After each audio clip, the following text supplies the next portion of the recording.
வணக்கம் நண்பர்களே. இந்த வீடியோவில் நம்ம பார்க்க போகிறது கவிக்குயில் சரோஜினி நாயுடு அவர்கள்.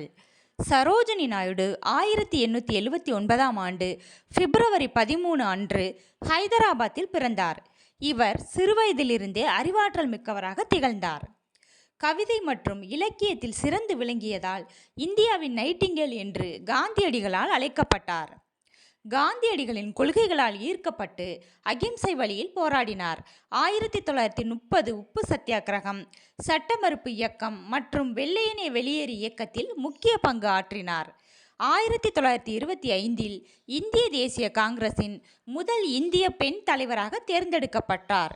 இந்தியா சுதந்திரம் அடைந்த பிறகு ஐக்கிய மாகாணத்தின் இன்றைய உத்தரப்பிரதேசத்தின் முதல் பெண் ஆளுநராக நியமிக்கப்பட்டார். பெண்களின் கல்வி மற்றும் உரிமைகளுக்காகவும் சமூக சீர்திருத்தத்திற்காகவும் தொடர்ந்து குரல் கொடுத்தார். இவரது பிறந்த நாளான பிப்ரவரி 13 இந்தியாவில் தேசிய மகளிர் தினமாக கொண்டாடப்படுகிறது. சரோஜினி நாயுடு மார்ச் 2, 1949 அன்று லக்னோவில் காலமானார். நன்றி, வணக்கம். நண்பர்களை, வீடியோ பிடிச்சவங்க லைக் பண்ணுங்கள், சப்ஸ்கிரைப் பண்ணுங்கள், உங்களோட ஃப்ரெண்ட்ஸுக்கு ஷேர் பண்ணுங்கள், வீடியோ பற்றின கமெண்ட்ஸ் போடுங்க. நன்றி.